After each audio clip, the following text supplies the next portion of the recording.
کچھ لوگ ایسے ہوتے ہیں جن کو اللہ خود چن لیتا ہے، اور کچھ بندے ایسے ہوتے ہیں جن کو چنتا نہیں ہے، جو اس کی طرف رجوع کرتے ہیں، ہے نا، ان کو ہدایت دیتا ہے۔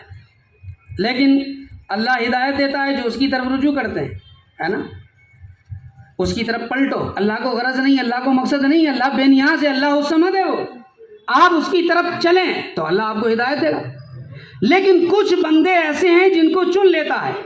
سیدنا شیخ عبد القادر جیلانی رضی اللہ تعالیٰ عنہ کا شمار انہی شخصیات میں ہوتا ہے جن کو اللہ نے چن لیا ہے۔ یہ بات بہت واضح طور پہ سمجھنے کی ضرورت ہے، بالکل کھلے الفاظ میں عرض کر رہا ہوں۔ شیخ عبد القادر جیلانی کی شخصیت منفرد شخصیت ہے، کوئی اعتراض کرنے سے پہلے سوچ لینا چاہیے۔ یہ دیگر مکاتب فکر کے علماء کا کہنا ہے، یہ میرا نہیں، میں تو مانتا ہی ہوں اس چیز کو۔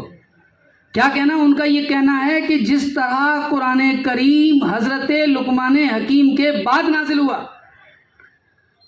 تو لقمان حکیم کے اقوال قرآن کریم میں موجود ہیں۔ سورہ لقمان پوری سورت ہے نا، پوری نصیحتیں بیٹے کو کر رہے ہیں، وہ ساری قرآن کریم میں موجود ہے۔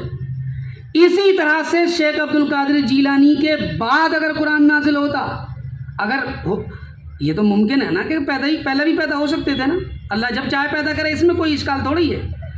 اگر قرآن کریم بعد میں نازل ہوتا تو علماء دیگر مکتب فکر کے جو معتدل علماء ہیں وہ کہتے ہیں کہ شیخ عبد القادر جیلانی مرتبے کے حامل ہیں، اللہ کی توحید میں، اللہ کی محبت میں ایسے مستغرق تھے شیخ عبد القادر جیلانی کہ قرآن اگر ان کے بعد نازل ہوتا تو ان کے اقوال قرآن کریم میں موجود ہوتے۔ اس لیول کے غوث اعظم دنیا میں ہم بھی پیدا ہوئے، سب پیدا ہوتے ہیں، لیکن یہ جس کا جشن آپ لوگ منا رہے ہیں اور پہلا جلسہ آپ کے حصے میں آیا ہے، اس کے پیدا ہونے کی شان ہی بالکل نرالی۔ 29 شعبان کو پیدا ہوئے، اختلاف یعنی مطلع تھا، اس وقت ابر کا موسم تھا، چاند طے نہیں ہو پایا، اور جیسے ہی 29 شعبان کو پیدا ہوئے صبح سے ہی دودھ نوش نہیں فرمایا۔ یہ واقعہ سب نے پڑھا ہے، لکھا ہوا ہے۔ شریعت لاگو ہوتی ہے بالغ ہونے کے بعد، بالغ ہونے سے پہلے شریعت لاگو نہیں ہوتی، چاہے ولی کے گھر میں پیدا ہو چاہے نبی کے گھر میں پیدا ہو، کیونکہ شریعت تو نبی کی ہے، شریعت ہے پاک پروردگار کی۔ یہ ایک ایسا بچہ ہے جسے پیدا ہوتے ہی شریعت لاگو ہو گئی۔ یہ انفرادیت ہے کہ دنیا میں آنے والے جو بچے آتے ہیں، یہ شیخ عبد القادر جیلانی ہے، یہ عام بچوں کی طرح نہیں ہے۔ اللہ نے پیدائش کے بعد ہی ایسی شان عطا فرمائی کہ لوگ مثال دیا کرتے تھے کہ سادات گھرانے میں جیلان کے اندر ایک ایسا بھی بچہ پیدا ہوا ہے جو پورے دن روزے کے وقت میں کبھی دودھ نوش نہیں فرماتا ہے۔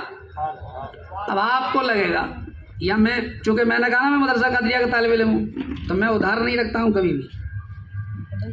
میں قرآن و سنت سے، میرے استاد نے سکھایا، حضرت نے سکھایا، ان علماء نے سکھایا۔ اب کوئی کہہ سکتا ہے یار بالکل جھوٹی بات ہے، اتنے چھوٹے بچوں کو کیا پتا کہ دودھ کیسے پیا جاتا ہے؟ ماں پلاتی ہے تو پیا جاتا ہے، ماں نے ہی نہیں پلایا ہوگا، فلٹر سے اس سے دودھ پلاتے ہیں، اس سے پلا دیا ہوتا، پلایا ہی نہیں ہوگا اس لیے نہیں پیا۔ کر سکتا ہے نا، ایک کرتے بھی ہیں اعتراض لوگ۔ میں نے کیا عرض کیا کہ میں نے شیخ عبد القادر جیلانی کا شمار ان شخصیات میں ہوتا ہے جن کو اللہ نے منتخب فرما لیا۔ منتخب کردہ شخصیات کیسی ہوتی ہیں؟ ایک بچہ پیدا ہوا بنی اسرائیل میں، اور پیدا جب ہوا تو فرعون نے ایک لسٹ بنائی، لسٹ ایسی بنائی کہ سارے بچے بنی اسرائیل کے اگر مار دیے تو خدمت کون کرے گا، غلامی کون کرے گا؟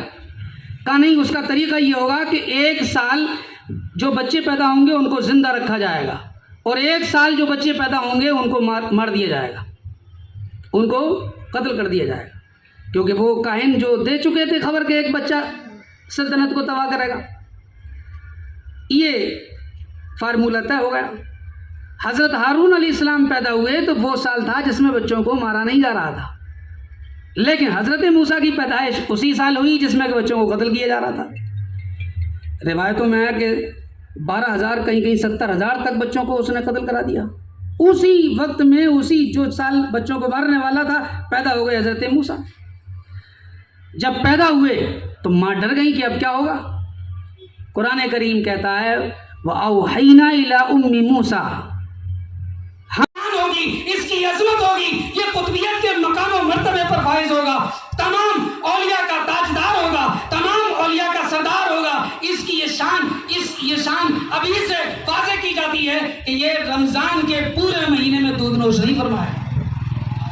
آپ لوگ ہی تو کر سکتے ہیں یہ کام، لیکن پاک پروردگار اگر امتیازی شان عطا فرمانے والا ہو تو اس کو کون روک سکتا ہے؟ تو یہ شان دی پاک پروردگار نے عطا فرمائی کہ ان کو بھی دودھ پینا جائز نہیں ٹھہرایا، اور غوث اعظم نے پورے مہینے میں دودھ نوش نہیں فرمایا۔ یہ باجت الاثرات بڑی بڑی کتابیں جو دو ہی واسطے غوث اعظم تک جاتے ہیں، اس میں لکھی ہوئی باتیں ہیں، یہ کوئی اٹکل بچوں والی باتیں نہیں ہیں، چٹکلے والی کتابیں اور کسی بھی کتابوں میں نہیں لکھی ہوئی، مستند کتابوں کے اندر لکھی ہوئی بات۔ سیدنا شیخ عبد القادر جیلانی رضی اللہ تعالیٰ عنہ کا علم جانتے ہیں آپ؟